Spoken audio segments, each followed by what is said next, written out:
Hello all, నేను మీ CA Krishna నిద్దన. Welcome back to layman's tax guide. ఈ వీడియోలో మనం జిఎస్టీ రిజిస్ట్రేషన్ తీసుకునే సమయంలో తీసుకోవాల్సిన జాగ్రత్తలు ఏంటి, అలానే జిఎస్టీ రిజిస్ట్రేషన్ అప్రూవ్ అయ్యాక మనం తీసుకోవాల్సిన జాగ్రత్తలు ఏంటో డిస్కస్ చేద్దాం. ఫస్ట్ ఆఫ్ ఆల్, మనం జిఎస్టీ రిజిస్ట్రేషన్ తీసుకునే సమయంలో ఏదైతే ప్రిన్సిపల్ ప్లేస్ ఆఫ్ బిజినెస్గా మనం ఎంటర్ చేస్తున్నామో ఆ బిజినెస్ అడ్రస్కి మనకి ప్రైమరీగా ఉండే documentation electricity bill or property tax receipt. So ఈ రెండు డాక్యుమెంట్స్లో ఏదో ఒక డాక్యుమెంట్ని మనం ప్రైమరీ ఎవిడెన్స్ కింద కన్సిడర్ చేయాలి. దీన్ని బేస్ చేసుకొని మనం rental agreement or lease agreement or owned premises అయ్యి ఉంటే మనకి సేల్ డీడ్ ఆర్ ఎన్ఓసి అంటారు, నో అబ్జెక్షన్ సర్టిఫికేట్. ఈ సెకండరీ డాక్యుమెంట్ని మనం రెడీ చేయాల్సి వస్తుంది. సో ఆల్వేస్ మనం ప్రైమరీ డాక్యుమెంట్ అయినటువంటి ఎలక్ట్రిసిటీ బిల్ ఆర్ ప్రాపర్టీ ట్యాక్స్ని కన్సిడర్ చేస్తూ అందులో ఏదైతే అడ్రస్ ఉందో ఆ అడ్రస్ ఫార్మేట్లోనే మనం రెంటల్ అగ్రిమెంట్ ఆర్ లీజ్ అగ్రిమెంట్ని మనం డ్రాఫ్ట్ చేయాలి. సో ఈ రెండు అడ్రస్ని ఇన్లైన్ చేస్తూ సేమ్ అడ్రస్ని మనం ప్రిన్సిపల్ ప్లేస్ ఆఫ్ బిజినెస్గా మనం జిఎస్టీ పోర్టల్లో ఎంటర్ చేయాల్సి వస్తుంది. ఎందుకంటే వన్స్ మనం అప్లై చేశాక జిఎస్టీ ఆఫీసర్ ఫస్ట్ అబ్జర్వ్ చేసేది మనం ఏదైతే ఎంటర్ చేసిన అడ్రస్ ఉందో ఆ address electricity bill or property tax రిసిప్ట్కి అండ్ అలానే మనకి either rental agreement or sale deed or lease అగ్రిమెంట్కి మ్యాచ్ అవుతుందా లేదా అని చెప్పి రివ్యూ చేస్తారు. సో ఆల్వేస్ ఈ రెంటల్ అగ్రిమెంట్లో ఉండే address match with the electricity bill or property tax receipt.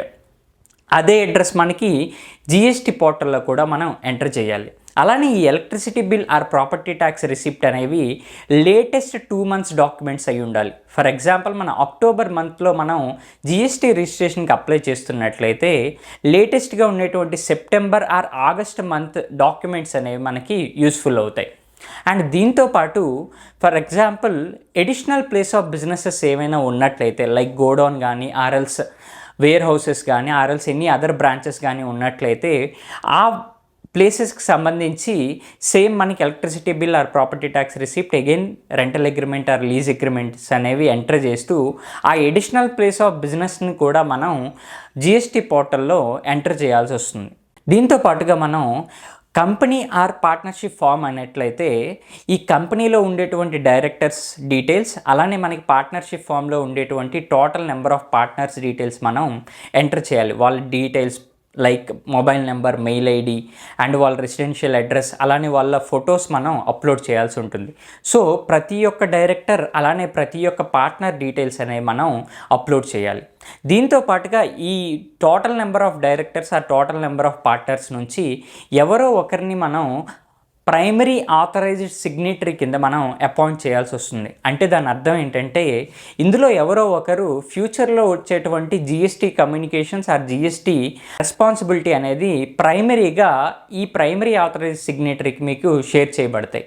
So ఈ ప్రైమరీ ఆథరైజ్డ్ సిగ్నేటరీని మనం అపాయింట్ చేసేటప్పుడు ఎవరైతే రెగ్యులర్గా మనకి మెయిల్ ఐడీస్ ఆర్ మెసేజెస్కి అవైలబుల్గా ఉంటారో ఆ కమ్యూనికేషన్స్కి అవైలబుల్లో ఉంటారో వాళ్ళని మనం ప్రైమరీ ఆథరైజ్డ్ సిగ్నేటరీ కింద అపాయింట్ చేయాలి.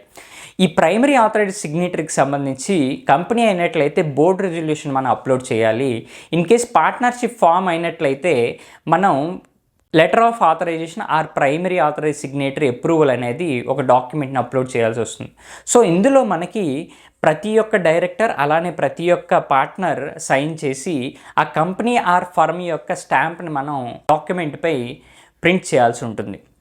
సో దీంతోపాటు ఈ rental agreements or lease agreements ఏవైతే మనం ఎంటర్ అవుతున్నామో అందులో మనం మెన్షన్ చేసినటువంటి rental value or lease value ఏదైతే ఉంటుందో అవతల ల్యాండ్ ఓనర్ మీకు రిజిస్టర్డ్ కానట్లయితే ఆ టోటల్ రెంట్ వాల్యూ మీద మనం ఆర్సిఎం రివర్స్ ఛార్జ్ మెకానిజంలో టెనెంట్ కంపల్సరీ జిఎస్టీ పేమెంట్ అనేది గవర్నమెంట్కి 18% చెప్పున పేమెంట్ చేయాలి. For example per month rent మీరు 20,000 కోట్ చేసినట్లయితే ఆ building owner or land owner మీకు జిఎస్టీలో రిజిస్ట్రేషన్ లేనట్లయితే ఆ 20,000పై 18% అంటే 3,600 ఎవ్రీ మంత్ టెనెంట్ మనకి జిఎస్టీ ఆర్సిఎం రూపంలో గవర్నమెంట్కి పేమెంట్ చేయాలి.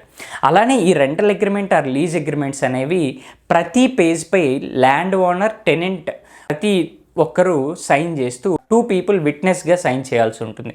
సో ఈ విట్నెస్ పీపుల్ కూడా మనకి వాళ్ళ మొబైల్ నెంబర్, ఆధార్ డీటెయిల్స్ అనేవి అందులో కోట్ చేయాల్సి ఉంటుంది. సో అలానే మనకి వన్స్ జిఎస్టీ రిజిస్ట్రేషన్ అప్రూవ్ అయ్యాక ప్రైమరీగా మనం తీసుకోవాల్సిన జాగ్రత్తల్లో బ్యాంక్ అకౌంట్ డీటెయిల్స్ అనేవి ఎప్పుడైతే అప్రూవ్ అయిందో వితిన్ 30 డేస్లో ఆ బ్యాంక్ అకౌంట్ డీటెయిల్స్ని మనం అప్లోడ్ చేయాలి. ఎయిదర్ క్యాన్సిల్ చెక్ ఆర్ఎల్స్ మనకి ఏదైతే bank account passbook front page ఉంటుందో ఆ డీటెయిల్స్ని మనం అప్లోడ్ చేయాలి. వన్స్ మనం రిజిస్ట్రేషన్ తీసుకున్నాక ఎడిషనల్ ప్లేస్ ఆఫ్ బిజినెసెస్ ఏమైనా మనకి యాడ్ అయినా ఆర్ఎల్స్ వేర్ హౌస్ ఆర్ గోడౌన్ అనేది యాడ్ అయినా సరే ఆ డీటెయిల్స్ అనేవి అగైన్ మనం అమెండ్మెంట్ టు కోర్ ఫీల్డ్లో ఎడిషనల్ ప్లేస్ ఆఫ్ బిజినెస్ కింద మనం అగైన్ రెంటల్ అగ్రిమెంట్, ఎలక్ట్రిసిటీ బిల్ని అప్లోడ్ చేస్తూ వాటిని కూడా అప్లోడ్ చేయాలి. ఎందుకంటే ఎప్పుడైతే మీరు రిజిస్ట్రేషన్ తీసుకుంటారో ఫ్యూచర్లో మీరు చేసే ప్రతి ఒక్క ఈవే బిల్ డెలివరీ కానీ ఆర్ఎల్స్ ఈవే బిల్ జనరేషన్ కానీ ఆ అడ్రస్కే జరగాలి. ఇన్ కేస్ మీ గోడౌన్ అనేది జిఎస్టీ పోర్టల్లో రిజిస్టర్డ్ కానట్లయితే ఆ ప్లేస్ నుంచి మీరు గూడ్స్ సప్లై చేసినా ఆర్ఎల్స్ ఆ ప్లేస్కి మీరు గూడ్స్ అనేవి పర్చేజ్ చేసినా ఆ గూడ్స్ మీద ఉండేటువంటి ట్యాక్సబుల్ వాల్యూపై మీకు డైరెక్ట్గా 200% పెనాల్టీ అనేది లెవీ చేయబడుతుంది.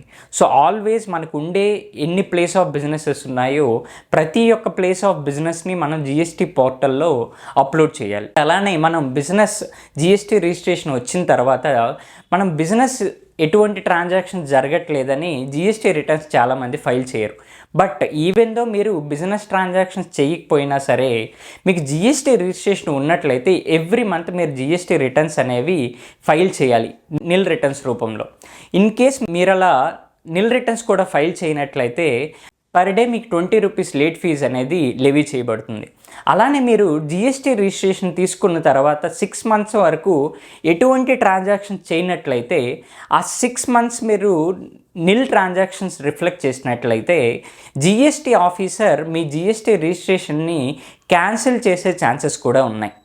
సో ఈ జాగ్రత్తలు మనం పాటిస్తూ జిఎస్టీ రిజిస్ట్రేషన్ తీసుకున్న తర్వాత జిఎస్టీని యాక్టివ్ స్టేటస్లో మనం తీసుకువెళ్ళాలి. అలానే మనం ఎప్పుడైనా కంటిన్యూస్గా 6 మంత్స్ జిఎస్టీ రిటర్న్స్ ఫైల్ చేయనట్లయితే అగైన్ మీ రిజిస్ట్రేషన్ని జిఎస్టీ ఆఫీసర్ క్యాన్సిల్ చేయొచ్చు. I hope this video is useful to all of you. For more GST updates, please like, share and subscribe my channel. Thank you all.